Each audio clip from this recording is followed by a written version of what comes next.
같이 함께 기도하겠습니다. 거룩하시고 자비로우시며 사랑과 은혜가 풍성하신 우리 주 하나님 아버지 감사합니다. 우리를 죄악 가운데서 구원하시려고 주께서 친히 이 세상에 임하시고 십자가에 달리사 피 흘려주심으로 말미암아 주님의 그 보배로운 피로 우리의 모든 죄를 영원히 깨끗하게 씻어주시고 영원한 하늘나라에 들어갈 수 있는 큰 소망을 갖게 해주신 주님 감사합니다. 또한 우리를 이 세상 가운데서 구별해 주셔서 주님의 몸된 교회 안에서 믿음 생활할 수 있도록 인도해 주시고 지켜주시고 보살펴 주심을 감사합니다. 또한 우리의 모든 생활 형편들을 돌아보시고 믿음 생활하는데 어려움이 없도록 도와주시는 주님 감사합니다. 또한 오늘 주일을 맞아 구원받은 형제 자매님들 한자리에 불러 모아주시고 하나님을 찬양하며 하나님의 말씀을 배울 수 있는 귀중한 시간 주신 것 감사합니다. 이 시간도 주 성령께서 각 사람 마음 가운데 함께 하심으로 하나님의 말씀을 잘 알아듣고 또 하나님의 거룩하신 뜻이 무엇인지 마땅히 구원받은 우리가 하나님 앞에 어떻게 행할 것을 깨닫게 해주시고 주님 앞에 서는 날까지 늘 주님을 기쁘시게 하며 주님께 영광 돌리는 삶을 살게 해주시기를 원합니다. 오늘 여기에 고개 숙인 우리 정읍교회 모든 형제 자매님들 주님 앞에 서기까지 영육간에 더욱 강건함을 허락해 주셔서 주와 복음을 위해 더욱 귀하게 쓰임받는 형제 자매님들 되게 해 주옵소서. 이 시간 함께하지 못한 우리 형제 자매님들이 있거든 어느 곳에 어떠한 형편이 있든지 일일이 기억하시고 합당한 은혜로 함께해 주옵소서. 이 시간 전국에 함께 모인 우리 모든 형제 자매님들 동일한 하나님의 말씀의 은혜로 채워주시고 멀리 해외에서 곤란 중에 어려움 가운데 복음을 전하는 형제 자매님들 선교사님들과 그의 가정들 일일이 기억하시고 주님의 복음 증거하는데 조금도 부족함이 없게 해 주옵소서. 영육간에 더욱 강건케 해 주시고 주님 앞서 행하심으로 담대히 복음을 증거하게 하시고 오직 복음으로만 큰 기쁨과 위로와 힘이 되게 해 주시기를 원합니다. 이 시간 오직 주 성령께서 각 사람 마음 가운데 함께 해 주시기를 원하며 주 예수님 이름으로 기도합니다. 아멘. 구약 성경 사무엘상 7장입니다.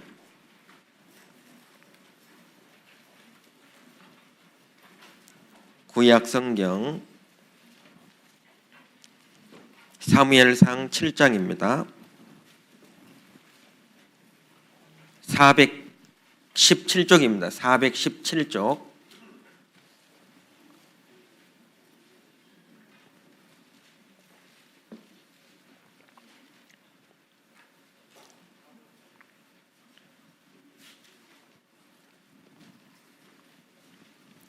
(7장) 1절부터 4절까지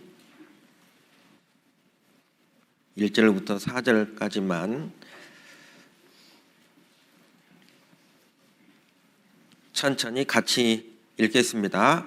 기랏 여아림 사람들이 와서 여호와의 궤를 옮겨 산에 사는 아미나답의 집에 들여놓고 그 아들 엘르아사를 거룩히 구별하여 여호와의 궤를 지키게 하였더니 궤가 기랏 여아림에 들어간 날부터 20년 동안을 오래 있은지라 이스라엘 온 족속이 여호와를 사모하니라.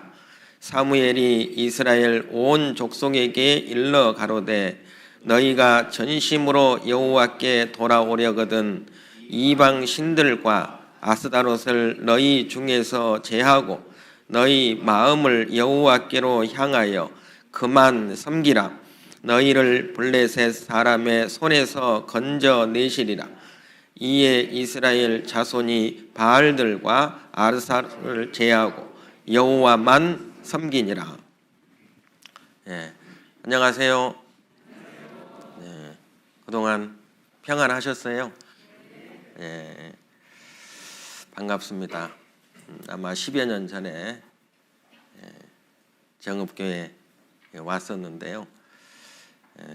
저도 저기 충청북도 제천에 있다가 다시 이렇게 아래쪽으로 내려왔습니다.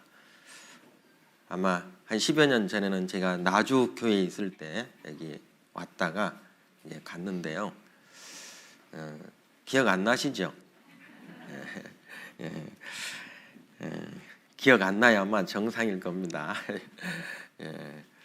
물론 기억력이 좋으신 분들도 혹 있을지도 모르겠지만, 그래서 자주 만나야 하여튼 기억도 되고 또 서로 돌아보고 기도할 수 있는 그런 시간들 되지 않을까 이렇게 생각을 해봅니다. 아주 가까운 담양에서 왔습니다. 오늘은 사무엘상 7장에 있는 내용을 중심으로 우리가 신앙이 좀 성장하기 위해서 또 신앙 부흥하기 위해서 어떻게 해야 할 것인지 교훈을 좀 얻어보고자 합니다.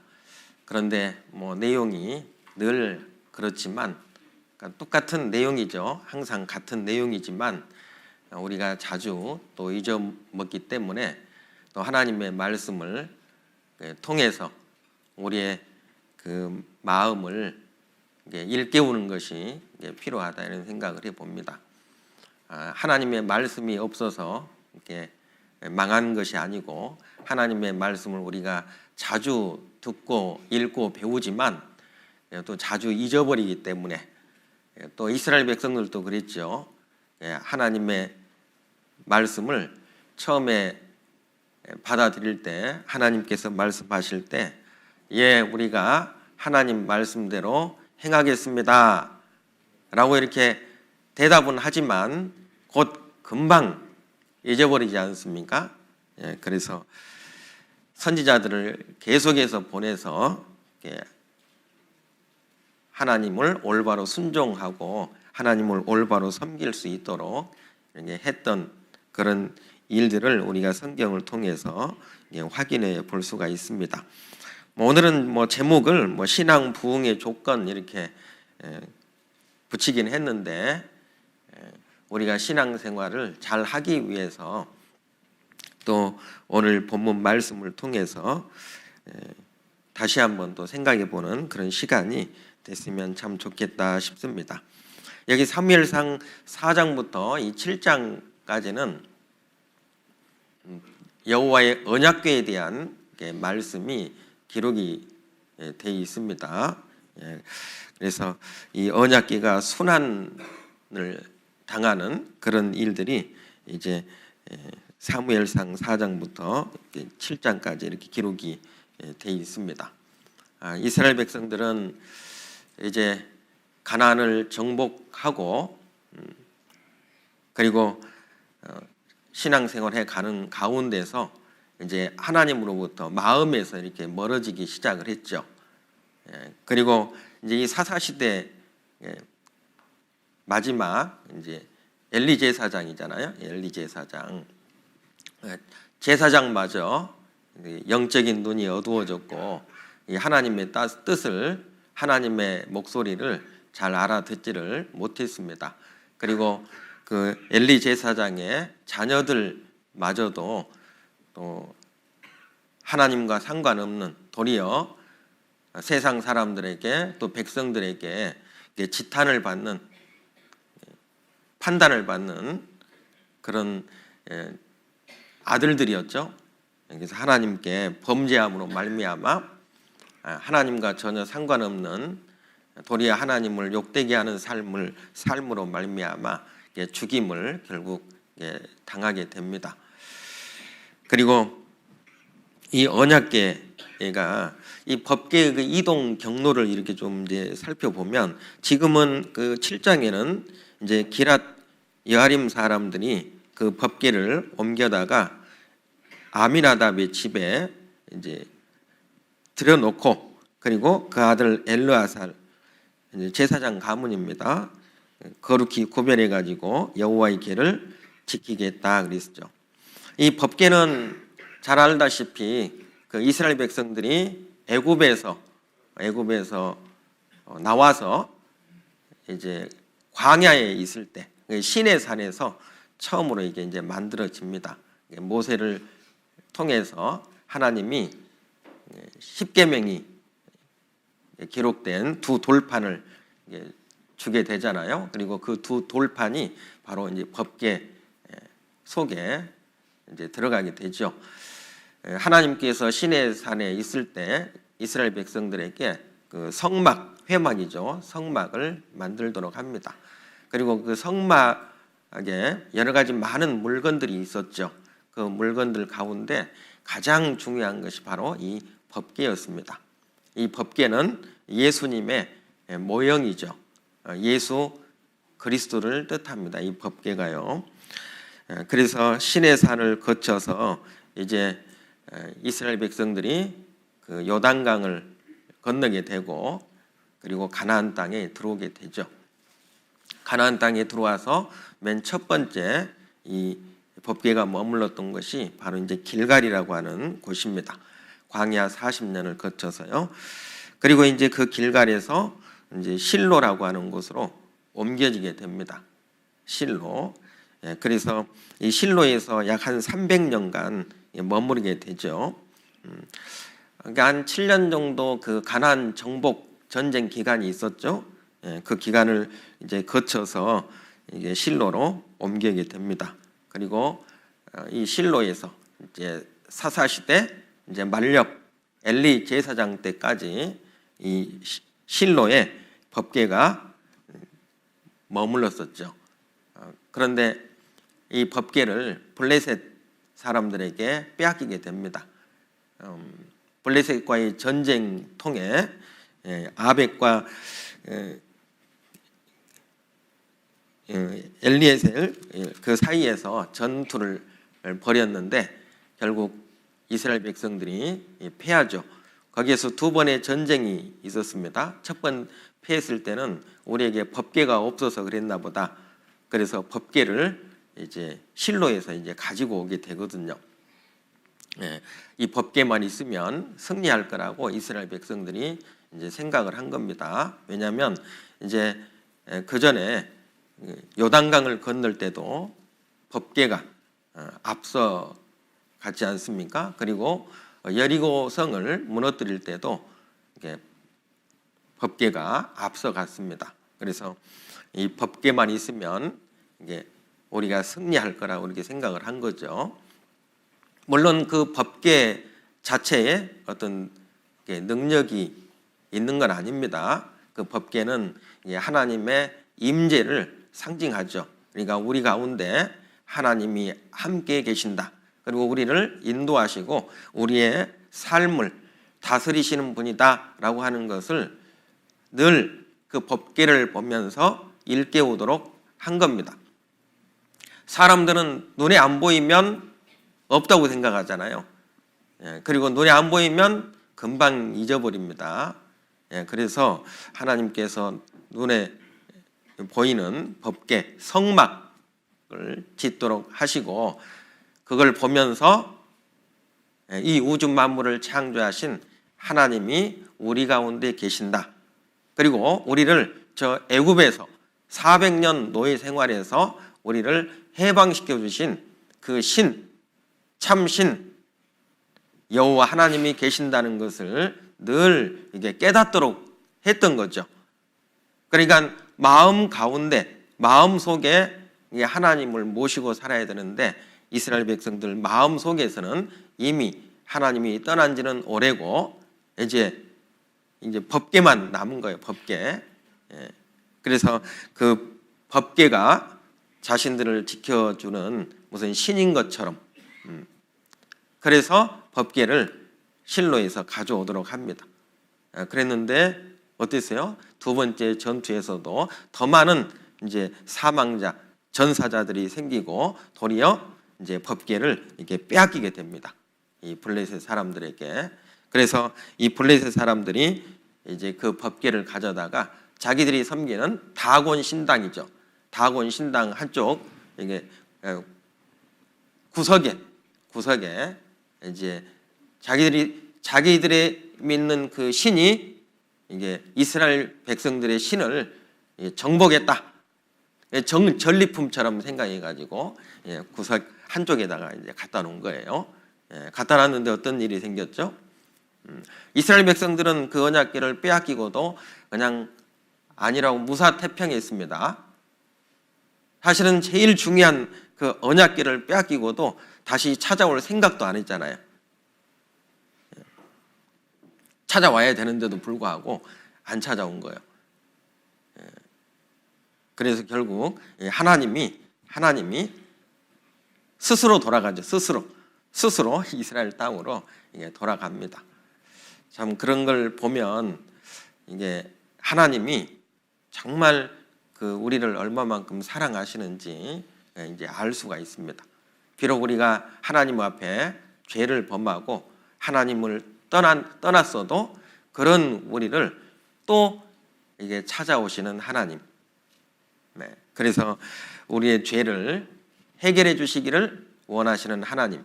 항상 하나님은 우리와 화목하기를 원하시는 하나님. 우리는 자꾸 이 하나님을 떠나고자 하는데 하나님은 자꾸 우리에게 다가오시고 항상 화목하기를 원하시는 그 하나님이심을 우리가 좀 생각해 볼 수 있죠. 그래서 그 구석에 있던 언약궤가 어땠죠? 다음날 가니까 이제 블레셋의 그 제사장들이 가보니까 다곤 그 신이 그 다곤 신상이죠. 신상이 그저 하나님의 법궤 앞에 와가지고 넘어져가지고 납작 그냥 엎드리고 있는 거예요. 납작 엎드리고 있는 겁니다. 이상하잖아요. 한 가운데 있었을 텐데. 그래서 이제 다시 갖다 또 세우잖아요. 다시. 그럼 좀 뭔가 깨달아야 될 텐데, 우리가 믿는 이 신이 진짜 신이 아니구나. 그 다음날 이제 가니까 어땠죠? 그 다음날 가니까 그냥 목도 부러지고 그냥 이게 팔이고 다리고 다 부러지고 몸통만 남아있고 또 그 떼진 머리가 또 법궤 앞에 그냥 납작 그냥 또 엎드려 있는 거죠. 그래서 이제 이 블레셋 사람들이 이게 이제 웬일이냐? 그리고 이제 가드 아스돗이죠. 아스돗 그다음에 가드 에그론 이제 이 법궤가 옮겨갑니다. 그 옮겨 갔는데 아스돗에서 또 가드에서 이 독종 재앙이 막 내리잖아요. 그리고 많은 블레셋 사람들이 이게 죽어갑니다. 결국 이제 블레셋 방백들이 이거 필시 이제 이 법궤 때문이 아니냐 이거. 그래서 이제 이거 돌려보내야 되겠다.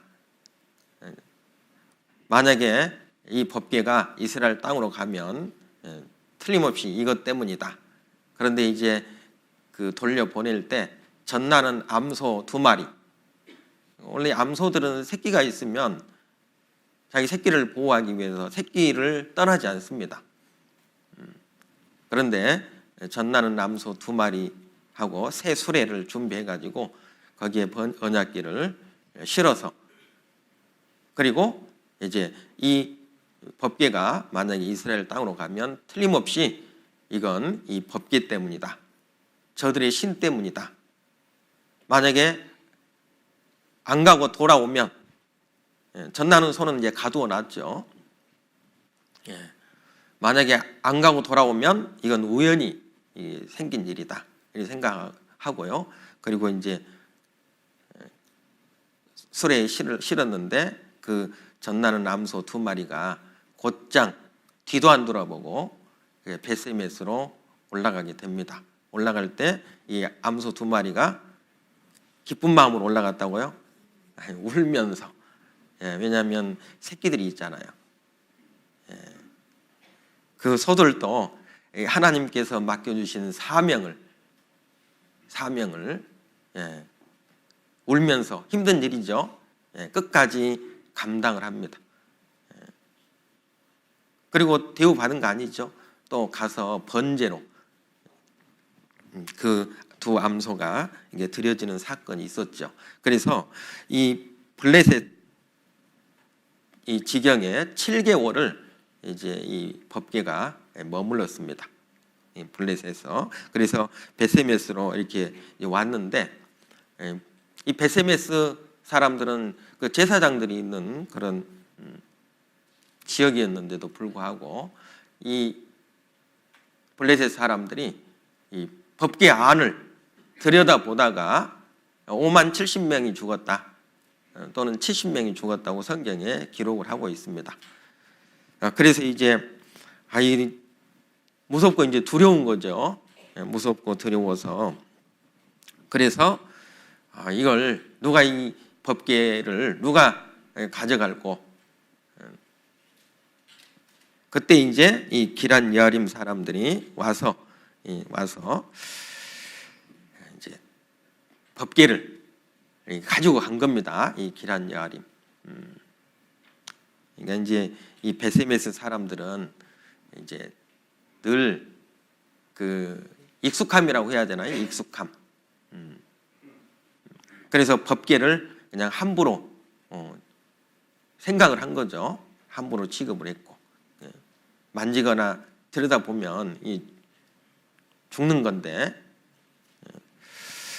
우리도 구원받고 신앙생활 해오면서 많은 말씀들을 듣고 배우지 않습니까?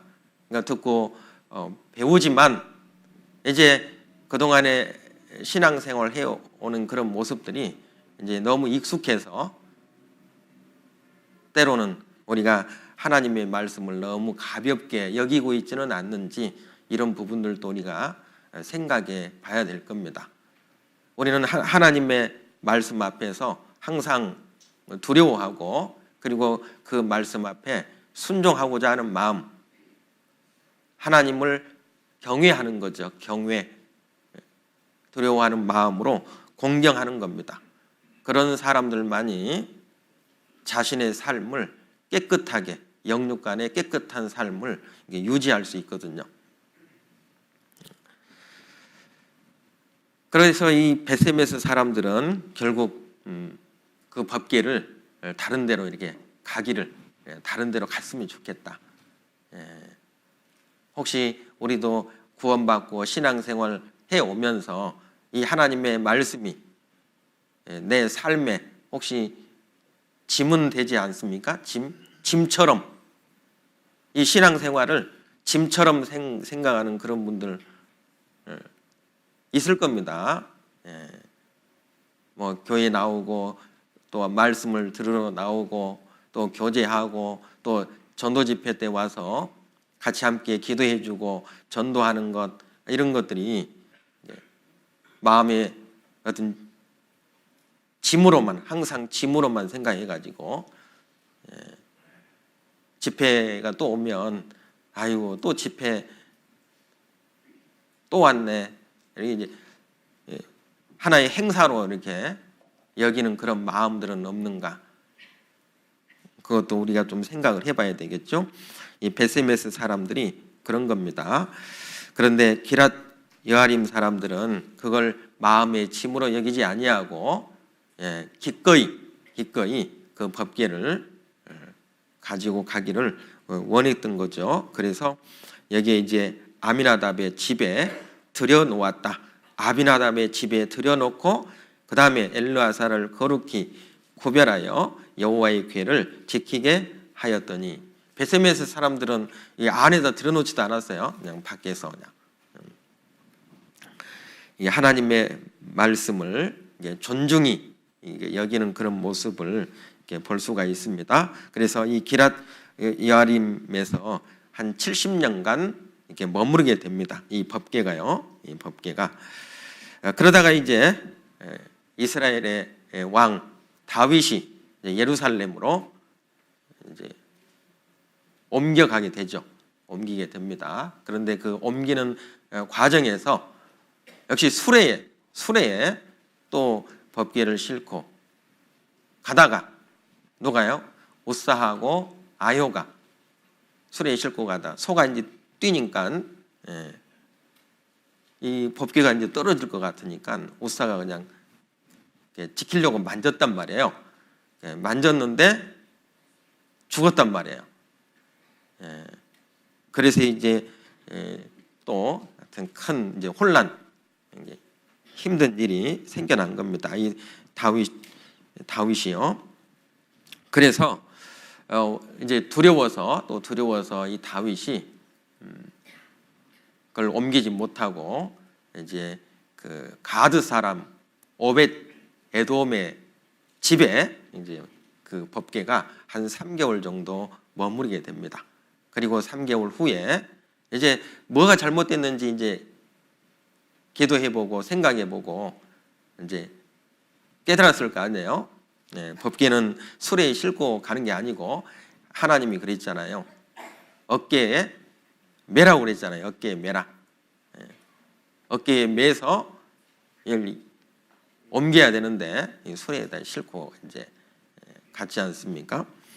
그래서 그런 부분들을 이제 잘못된 부분들을 다시 돌아보고 깨닫고 그리고 하나님의 말씀하신 대로 법궤를 매서 이제 예루살렘으로 옮겨지게 되죠. 다윗 성에 옮겨지게 됩니다. 그래서 이 법궤가 그렇게 해서 이제 결국 예루살렘으로 옮겨게 됩니다. 이 법궤는 항상 이스라엘 백성들 삶의 중심에 항상 있어야 됩니다. 하나님의 말씀이 내 삶의 중심에 있어야 할 것을 우리에게 교훈해 주는 거죠. 하나님의 말씀이 내 마음의 중심에 있다는 얘기는 항상 우선순위가 하나님이라는 거죠. 교회고 복음이고 그리고 형제 자매들이 내 마음 가운데 있어야 된다는 뜻입니다. 자, 그래서 여기 보면 이제 기란 야림에 들어가서 이제 그 법궤가 들어가서요. 2절에 보면 궤가 기란 야림에 들어간 날부터 20년 동안 오래 있은지라. 이스라엘 백성들도 이걸 이제 예루살렘으로 다시 옮겨 와야 되잖아요. 이스라엘 백성들이 살고 있는 한 중심에 옮겨 와야 되는데 별로 그렇게 관심이 없었어요. 그러다 이스라엘 온 족속이 여호와를 사모하니라. 이제 하나님이 생각이 난 거예요. 하나님 마음속에서 하나님의 말씀대로 살아야 되겠구나 이런 생각이 든 겁니다. 물론 이런 마음이 들었던 이렇게 중심에는 누가 있었냐면 바로 사무엘이 있었습니다. 사무엘. 그래서 3절에 2절에 이렇게 보면 궤가 기란 야림에 들어간 날부터 그랬죠. 들어간 날부터 이게 삶의 어떤 전환점이죠. 이게 터닝 포인트가 이렇게 이제 된다고 볼 수 있는데요. 20년 동안 오래 있은지라 이스라엘 온 족속이 여호와를 사모하니라. 사무엘이 이스라엘 온 족속에게 일러 가로되 너희가 전심으로 여호와께 돌아오려거든 그랬죠. 너희가 전심으로 여호와께 돌아오려거든 이방 신들과 아스다롯을 너희 중에서 제하고 너희 마음을 여호와께로 향하여 그만 섬기라. 너희를 블레셋 사람의 손에서 건져내시리라. 이에 이스라엘 자손이 바알들과 아스다롯을 제하고 여호와만 섬기니라. 자, 이게 이제 신앙 부흥의 어떤 조건이 있다면 첫째는 이 하나님을 섬기고자 하는 그런 간절한 마음이 있어야 된다는 거죠. 여호와를 사모하니라 그랬는데, 그러니까 우리가 구원받는 것도 마찬가지죠. 하나님을 찾고자 하는 그런 마음, 하나님을 섬기고자 하는 그런 마음이 있을 때 결국 구원도 얻게 됩니다. 우리의 이 출발점이죠. 신앙의 어떤 출발점이다, 이렇게 이야기할 수 있습니다. 예레미야 29장 13절에 보면 너희가 전심으로 나를 찾고 찾으면 나를 만나리라.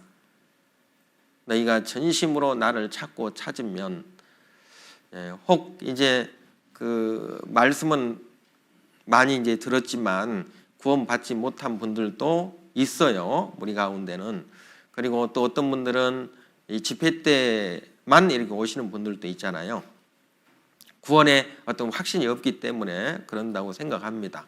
그런데 이게 집회 때만이라도 오시는 분들 감사하죠.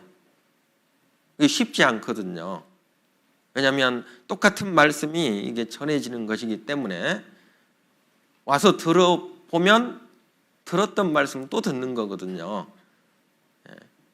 그럼에도 불구하고 와서 말씀을 듣는 분들은 틀림없이 구원 받을 수 있는 분들이라고 생각이 듭니다. 그런데 종종 이제 어떤 분들은 한번 말씀 듣고 그 다음 이제 구원이 아니니까 또 권하는 거잖아요. 그동안에 기도를 하고 또 권한다는 얘기는 그분을 위해서 우리 많은 형제 자매님들이 기도했다는 뜻이거든요. 정말 구원받았으면 좋겠다, 그런 간절한 마음으로 그분을 위해서 계속 기도하고 있었던 거거든요. 그래서 또 권하게 됩니다. 그러니까 권해서 오셨는데 어떤 분들은 들어보니까 들었던 말씀이에요. 들었던 말씀. 그러니까 뭐라고 얘기하시죠? 그거 그때 들은 거 아니냐? 나 그거 몇 번 들었는데 가니까 항상 뭐 똑같은 얘기 하던데 뭔 그 똑같은 얘기를 또 들으라고 하느냐고 이렇게 얘기하시는 분들이 있거든요. 그러니까 그분들은 구원받기가 참 어렵습니다. 그런데 더 놀라운 것은 요 교회 주일날 또 모임도 참석 잘하시고 주일에도 나오시고 그러신 분들 중에도 계시다는 거예요. 그러신 분들 중에도. 그 똑같은 말씀을 왜 자꾸 또 드려야 되느냐? 이렇게 이제 그 불만처럼 역정을 내시는 분들도 있습니다. 근데 그분들은 만약에 정말 그런 분들이 있다면 그분들은 구원이 아니에요. 구원이. 잘 생각을 해보셔요. 정말로 구원 받으신 분들은 뭐 10번 아니라 100번을 들어도 어때요? 그 말씀을 통해서 하나님께서 주시는 위로가 있고 힘이 있습니다. 저는 이제 최근 요 몇 년 전부터요. 이 집회 있잖아요. 집회가 정말 중요하다, 이런 생각을 아주 많이 합니다. 그러니까 구원받기 위해서 우리가 이제 집회 말씀을 듣지만 신앙을 회복하기 위해서, 그리고 신앙이 더 성장하고 그 신앙이 더 강해지기 위해서는 저는 반드시 집회 말씀을 드려야 된다. 그런 이 확신이 이게 이제 와요. 확신이. 그래서 구원을 확실하게 받으신 분들도 집회 말씀을 저는 반드시 드려야 된다고 생각이 들어요. 이게 신앙을 부흥시키는데 집회만큼 더 중요한 것이 없다, 이런 확신이 듭니다. 제가 더더욱 그런 마음이 드는 것은 특히 이제 우리 어르신들, 시골에 갈수록 어르신들이 계시잖아요. 어르신들과 같이 교제하고 또 이렇게 상담해 보면 긴가민가 하신 분들이 많아요.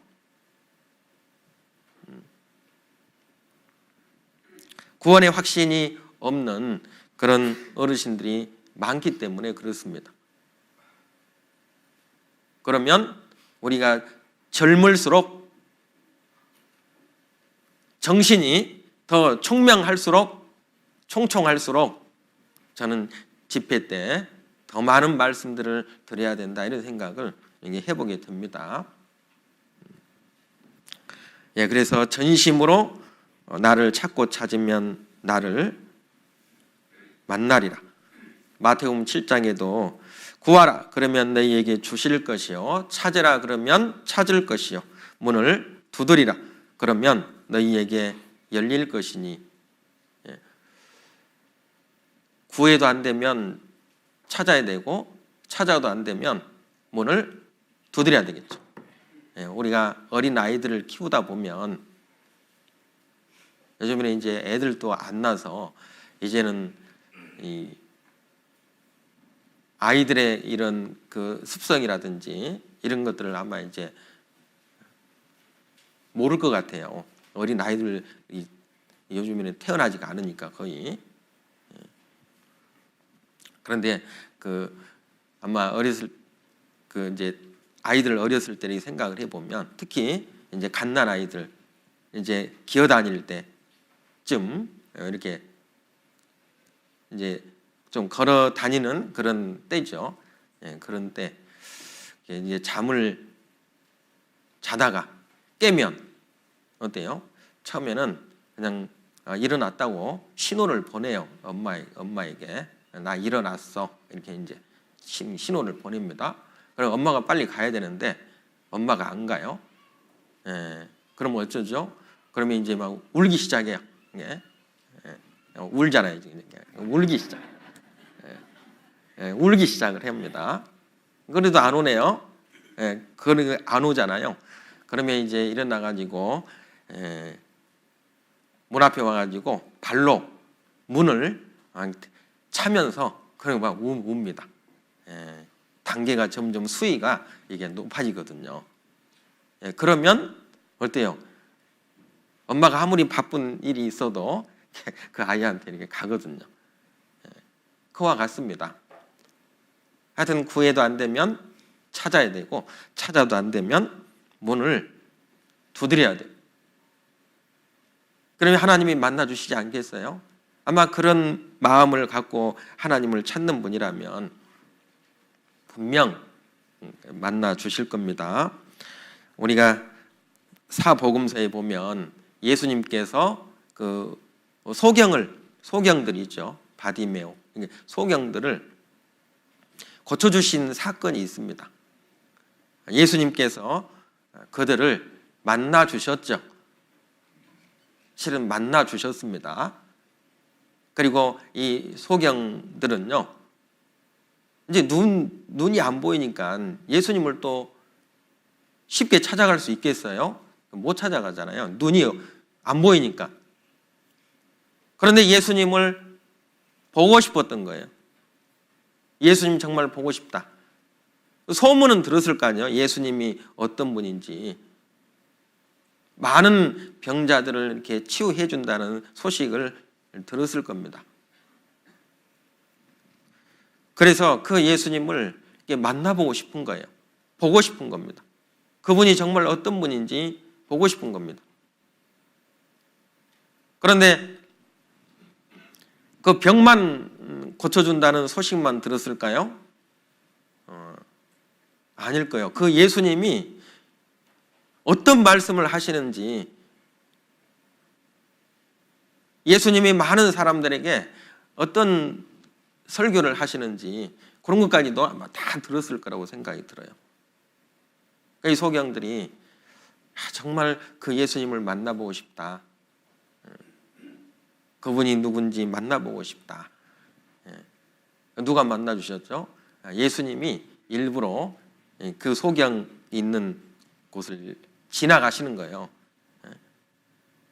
예수님은 다 아셨죠? 그 소경들이 나를 만나보고 싶어하는 소경들이 있구나. 그래서 이제 예수님이 지나간다는 그 소문을 듣고 거기 지나갈 때에 이제 나사렛 예수여, 다윗의 자손 예수여 부르잖아요. 그러니까 이제 사람들이 많으니까, 그러니까 소리 지르니까 이제 제자들하고 옆에 따라가는 무리들이 조용히 하라고, 시끄럽다고. 그러니까 더 크게 소리 지릅니다. 다윗의 자손이여, 우리를 불쌍히 여기십시오. 우리를 불쌍히 여겨주십시오. 그래서 이제 예수님이 머물러 섰죠. 머물러 서서 그들에게 묻습니다. 너희에게 무엇을 하여 주기를 원하느냐? 그렇게 그렇게 물으니까 이 소경들이 주여, 내가 보기를 원하나이다. 내가 보기를 원하나이다. 그러니까 보기를 간절히 원하는 마음이 있어야 되잖아요. 만약에 혹 능력이 있으시다면 눈을 뜨게 해줄 수 있는 능력이 있다면 한번 해주시지요. 이런 게 아니죠. 그게 아니고 이들에게는 절박이 있습니다. 보기를 원합니다. 저 눈 뜨게 해주십시오. 그 간절함 때문에 예수님이 그들의 눈을 뜨게 해주셨고 예수님을 보게 한 겁니다. 그러니까 예수님을 보고자 하는 그런 간절한 마음, 하나님을 믿고 하나님 말씀대로 순종하고자 하는 그런 마음이 있는 사람들, 그 사람들의 이 믿음이, 신앙이 이 성장해 갈 수밖에 없죠. 그 믿음이 부흥할 수밖에 없는 겁니다. 주여 보기를 원하나이다. 꼭 눈을 떠서 어떤 사물을 보기만을 원했던 것은 아니죠. 그들은 예수님을 보기를 원했던 거예요. 예수님을 보기를.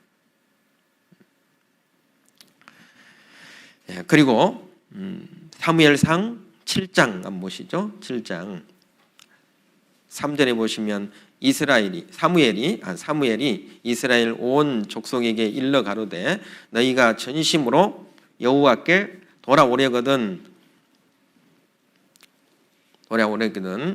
이방 신들과 아스다롯을 너희 중에서 제하고, 여기 보면 이제 두 번째 얘기 보면 이방 신들과 아스다롯을 너희 중에서 제하고, 그러니까 우상을 제거하라, 우상을 버리라고 얘기하고 있는 겁니다. 여기 이방 신은 본래는 그 알지 못하는 신이라는 뜻을 갖고 있어요. 그런데 여기에서는 이 이방 신이 그 뒤에 4절에 보면 이에 이스라엘 자손이 바알들과 아스다롯을 제하고 여호와만 섬기니라. 그래서 이 바알신인 겁니다. 이 바알신은 이 가나안 족속들의 이 최고의 그 남자신이에요. 남신입니다. 이 남자신. 그래서 이게 농경신이에요. 농경신. 그래서 풍년과 풍요를 가져다 준다고 믿고 숭배하는 신이 이게 바알 신이었습니다.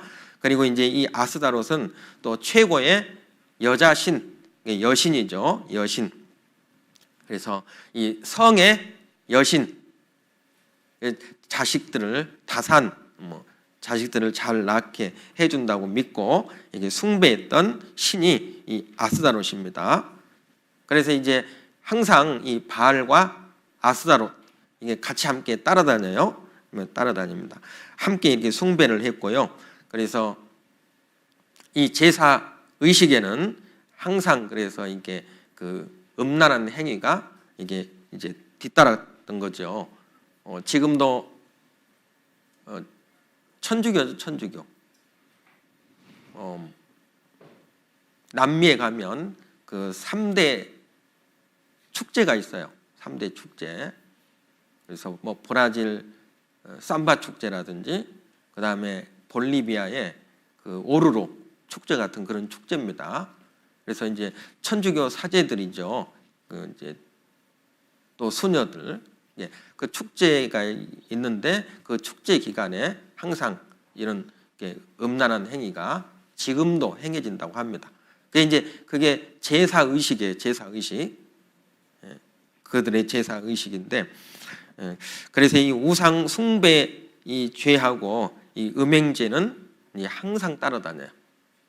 그래서 성경에 보면 우상 숭배라고 하는 구절이 나오면 음란한 죄 항상 이제 따라다닙니다. 항상 따라다녀요.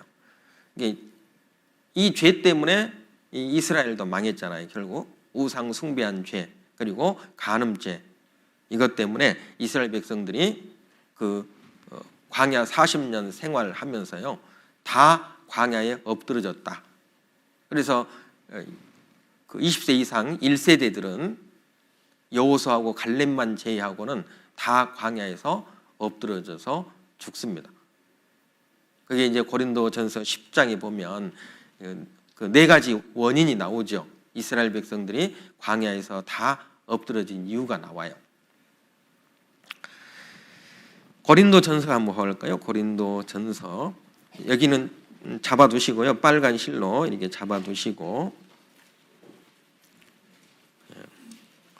고린도전서 5장 보겠습니다. 고린도전서 5장입니다. 5장.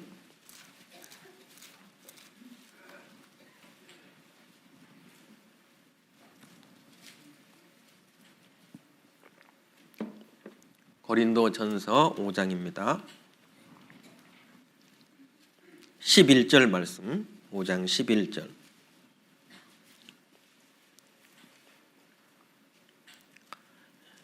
(5장 11절) 같이 읽겠습니다. 이제 내가 너희에게 쓴 것은 만일 어떤 형제라 일컫는 자가 음행하거나 탐낭하거나 우상 숭배를 하거나 후욕하거나 술 취하거나 토색하거든 사귀지도 말고 그런 자와는 함께 먹지도 말라 함이라. 여기는 이제 만일 어떤 형제라고 일컫는 자가 있잖아요. 그러니까 우리 교회 가운데서요, 이방인들이 아니고 어떤 형제라 일컫는 자가 음행한다든지 또 탐남한다든지, 이게 먹고 마시는 일에 너무 막 지나치다든지, 음식이나 재물을 너무 탐한다든지, 그 다음에 우상 숭배를 하거나, 이 우상 숭배 나오죠. 후욕하거나 막 꾸짖고 욕한다는 거예요. 꾸짖고 욕을 한다. 구원받은 그리스도인들은 욕하면 안 되죠. 절대 욕하면 안 됩니다. 후욕하거나 술 취하거나 토색하거든 남의 것을 이제 돈이나 뭐 물건을 억지로 빼앗는 거죠. 갈취하는 행위. 토색하거든 사귀지도 말고 그런 자와는 함께 먹지도 말라 함이라. 6장 한번 넘겨보죠. 6장도 찾았으니까 6장 9절입니다. 6장 9절. 6장 9절 또 같이 읽겠습니다. 불의한 자가 하나님의 나라를 유업으로 받지 못할 줄을 알지 못하느냐. 미혹을 받지 말라. 음란하는 자나 우상 숭배하는 자나 간음하는 자나 탐색하는 자나 남색하는 자나, 여기에도 보면 그 우상 숭배죄하고 그 다음에 성적인 죄죠. 이 음란한 죄입니다. 마지막 때가 될수록, 말세가 될수록 이 성적인 부패가 타락이 심해집니다.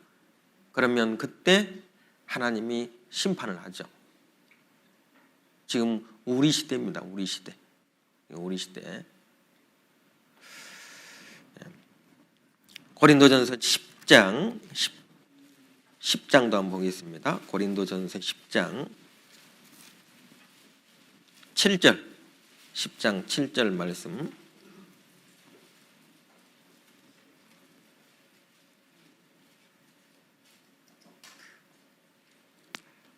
7절, 8절 또 같이 읽겠습니다. 저희 중에 어떤 이들과 같이 너희는 우상 숭배하는 자가 되지 말라. 기록된 바 백성이 앉아서 먹고 마시며 일어나서 뛰논다함과 같으니라. 저희 중에 어떤 이들이 간음하다가 하루에 2만 3천 명이 죽었나니 우리는 저희와 같이 간음하지 말자. 14절 또 같이 읽겠습니다. 그런즉 내 사랑하는 자들아 우상 숭배하는 일을 어떻게 하라고요? 피하라고 그랬죠. 피하라. 피하는 것은 우리가 그런 상황에 어떤 환경에 노출이 되면 그 죄를 범할 수 있다는 것을 얘기하는 거예요. 그러니까 이거는 무조건 도망가라 이런 뜻이죠. 도망가라. 골로새서 3장 5절에 보면 그러므로 땅에 있는 지체를 죽이라. 곧 음란과 부정과 사욕과 악한 정욕과 탐심이니 탐심은 우상 숭배니라. 이 욕심이 우상 숭배라고 그랬습니다. 베드로전서 4장 3절에도 너희가 음란과 정욕과 술 취함과 방탕과 연락과 무법한 우상 숭배를 하여 이방인의 뜻을 조차 행한 것이 지나간 때가 족하도다. 그래서 요한일서 5장 21절에 자녀들아 너희 자신을 지켜 우상에서 멀리하라. 너희 자신을 지켜서 우상에서 멀리하라. 그러면 우상은 눈에 보이는 우상만 있는 게 아니죠. 눈에 보이지 않는 내 마음속에 우상이 있잖아요. 하나님보다 더 사랑하는 것, 하나님 말씀보다도 더 내가 우선시하는 것, 교회 형제 자매님들보다 내가 더 우선시하는 것, 복음 전하는 것보다 내가 더 우선시하는 것, 내가 교제하고 말씀을 듣는데 방해하는 것들 있잖아요. 그것이 내 마음속에 우상일 수 있어요. 우상.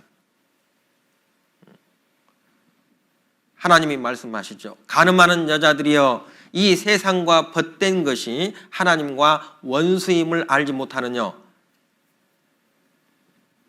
그러니까 복음 전하는 것보다 이 교제보다 하나님의 말씀보다 내가 세상에 있는 하나님으로부터 멀어지게 하는 것들, 그것들이 내 삶 가운데, 내 마음 가운데, 내 마음 중심에 있다면 그게 우상이라는 거예요. 눈에 보이는 우상만 제거할 것이 아니라 눈에 보이지 않는 우상도 제거할 때 내 믿음이 부흥된다. 우리 신앙이 부흥이 된다는 겁니다. 사무엘상 7장도 한번 보죠. 사무엘상 7장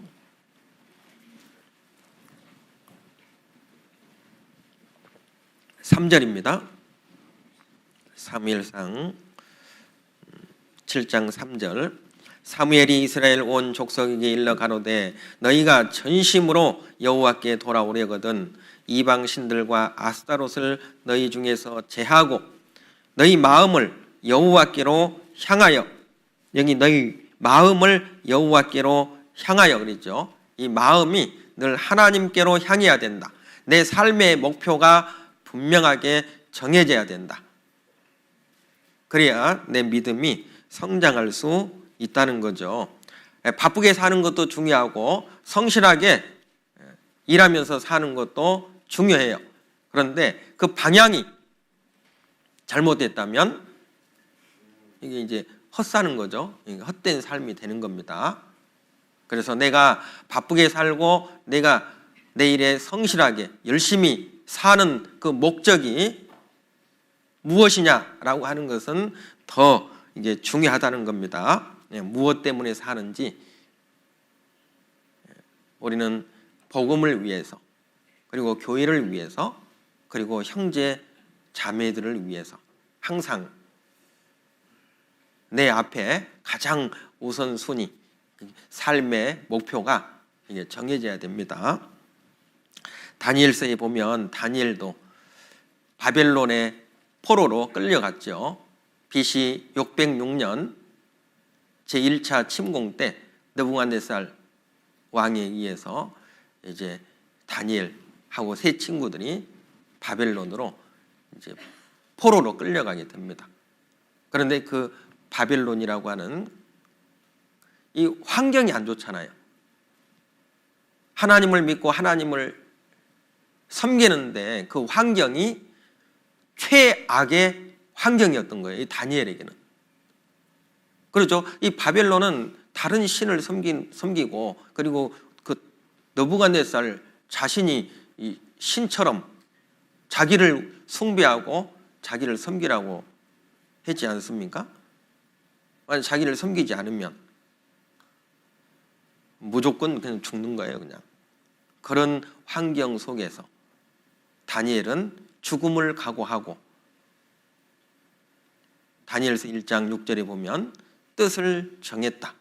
삶의 목표를 정확하게 아주 정한 거예요.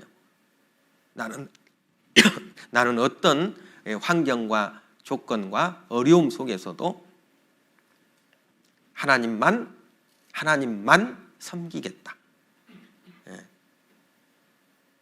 내가 하나님을 섬김으로 말미암아 내가 죽는다고 해도 나는 그 길을 가겠다. 이 뜻이 아주 확고하게 이제 정해진 거예요. 뜻을 정했다. 삶의 목표가 정해진 겁니다. 빌립보서 3장에도 보면 이 사도 바울도 형제들아 나는 아직 내가 잡은 줄로 여기지 아니하고 오직 한 일 즉 뒤에 있는 것은 잊어버리고 앞에 있는 것을 잡으려고 표대를 향하여 그 표대가 뭐예요? 예수 그리스도였죠. 예수 그리스도 한 분만 바라보고 그분이 내게 무엇이라 하든 그 말씀에 순종해서 앞만 보고 달려간 겁니다. 앞만 보고 예수님만 보고 달려간 거죠.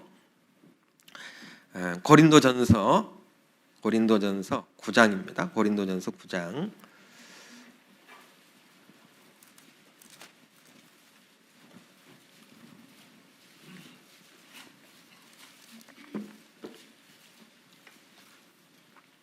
고린도전서 9장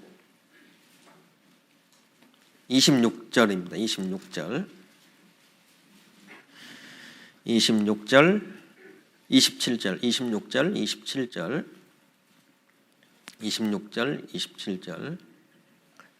274쪽입니다. 274쪽 같이 읽겠습니다. 그러므로 내가 다름질하기를 향방 없는 것 같이 아니하고 싸우기를 허공을 치는 것 같이 아니하여 내가 내 몸을 쳐 복종하게 함은 내가 남에게 전파한 후에 자기가 도리어 버림이 될까 두려워함이로라. 이 사도 바울도 주와 복음을 위해서 오직 예수님만 보고 달려갔습니다. 그래서 여기에 그러므로 내가 다름질하기를 향방 없는 것 같이 아니하고, 다름질하는 그 꼬린 지점이죠. 그 목표를 정확하게 인식하고 깨닫고 갔다는 거죠. 목표가 없으면 달리기는 달리는데 어디로 이게 가는지, 열심히 살기는 사는데 또 열심히 교회도 나오고 열심히 봉사도 하는데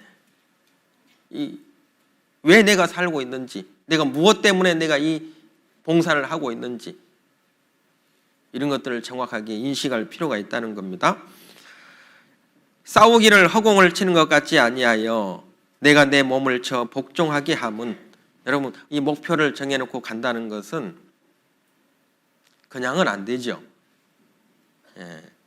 그냥은 안 돼요. 편하게는 안 되는 거예요. 그래서 여기에도 이 사도 바울이 내가 내 몸을 쳐 복종하게 함은, 올림픽에 나가는 선수들이 어때요? 금메달이라고 하는 목표를 설정하고 어때요? 그것만 바라보고 가잖아요.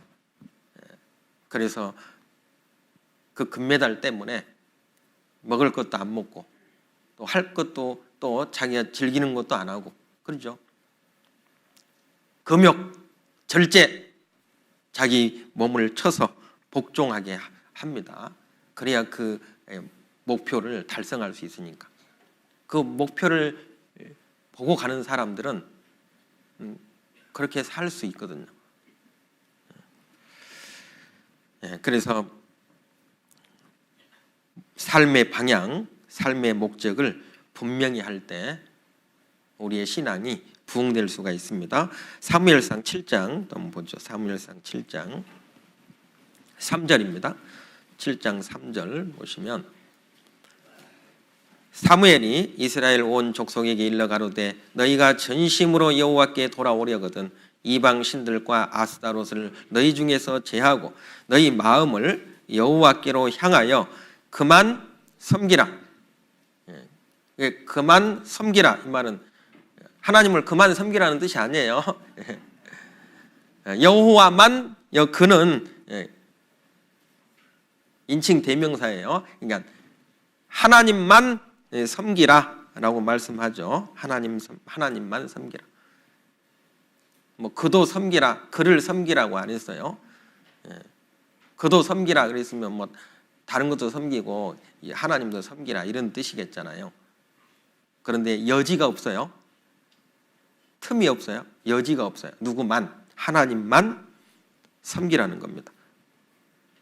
그런데 이스라엘 백성들이 하나님도 섬기고 또 다른 신들도 섬겼다고 성경에 이제 기록이 돼 있죠. 열왕기 하 17장에도 보면 여호와도 경외하고 또한 어디서부터 옮겨왔든지 그 민족의 풍속대로 자기의 신들도 섬겼더라. 스바냐에서도 그런 말씀이 있습니다. 그러니까 우리가 이 하나님을 섬기면서도 또 이제 이 하나님처럼 이렇게 하나님보다 더 좋아하는 것들, 두 가지 마음이잖아요. 두 마음. 이 두 마음을 품는 걸 하나님은 미워하신다고 성경이 기록하고 있습니다. 하나님과 재물을 겸하여 섬길 수 없느니라. 간혹 그런 분들도 계시더라고요. 이렇게 이제 상담을 해보면 또 집회에 이렇게 말씀에 들으러 오시면 이제 성경을 들어보면 성경이 사실이고 하나님이 계시는구나 알아요. 그래서 이제 지옥은 안 가고 싶으니까 천국 가고 싶단 말이에요. 천국 가고 싶은 마음이 있어요. 그런데 또 한편으로는 자기가 좋아하는 것, 또 버리지 못하는 것이 있어요. 버리지 못하는 것. 그러니까 하나님도 섬기고 또 이것도 이렇게 하면서, 그러니까 요즘에 그 교회 다니는 그 많은 분들 중에는 다른 교회 하나님도 섬기고 술도 마시고 그러죠. 아니 다른 교회들은 다 술도 마시고 하나님도 잘 섬기던데 왜 너희 교회는 술도 안 마시느냐고. 이렇게 이제 우리 교회를 비난을 그렇게 하잖아요. 여러분 술 마시는 것이 하나님 앞에 합당할까요? 그게 하나님께 영광 돌리는 일일까요? 그게 하나님께 영광 돌리는 일이라면 하루에 한 말씩도 마셔야 되겠지.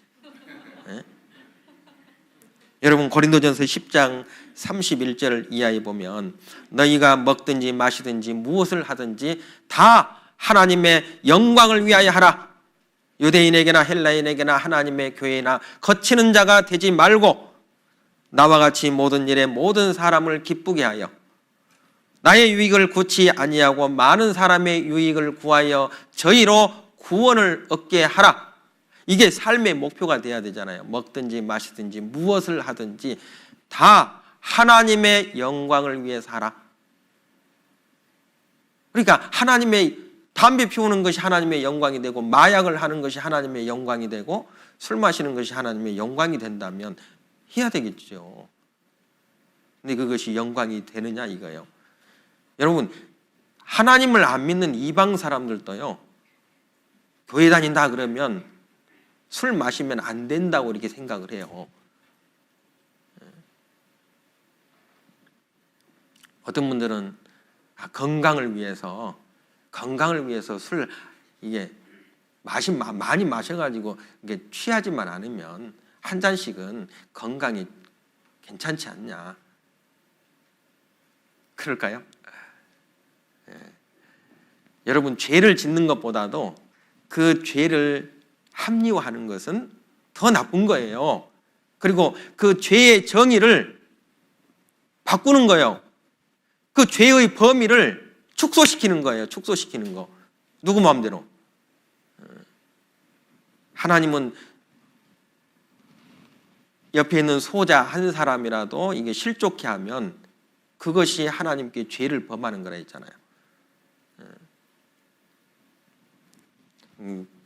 죄를 합리화하기보다는 하나님, 제가 잘못했습니다. 제가 여호와께 하나님께 죄를 범했습니다. 솔직하게 자백하고 그 죄를 버리려고 하는 마음이 있어야죠. 그래야 이게 신앙이 성장하고 부흥될 수 있는 거예요. 여러분, 술 한 잔 괜찮을까요? 건강이 좋을까요? 여러분, 건강이 좋은 음식은 술 말고도 많아요. 그리고 여러분, 요즘 신문 보면요, 제가 스크랩 해놨거든요. 한 몇 년 전에도 그 기사가 나왔는데 엊그제도 그 기사가 나왔더라고요. 술 한 잔도 몸에 해롭다. 술 한 잔도 몸에 해롭다고요. 뭐 제 말이 아니에요. 연구하신 분들이 이제 신문에 내놓은 겁니다. 그렇죠. 그래서 어때요? 삶의 방향 정하고 하나님만 이렇게 섬기는 삶. 두 마음을 품으면 안 됩니다. 두 마음을 품으면 안 돼요. 두 주인을 섬길 수 없다고 그랬어요. 하나님도 믿지만 뭐 이방 친구들도 좀 만나면 어때? 요즘 젊은이들 가운데는 어때요? 이제 이성 남자친구, 여자친구, 뭐 하나님도 믿고 뭐 이성 남자친구도 만나고 여자친구도 만나면 어때? 뭐 교회 나오게 해서 구원받게 하면 되지? 누구 마음대로요? 여러분, 구원 문제는 이건 하나님께 속한 거예요. 내가 아무리 정말 구원받게 해주고 싶어도 하나님이 해주시지 않으면 안 되는 겁니다. 안 되는 거예요.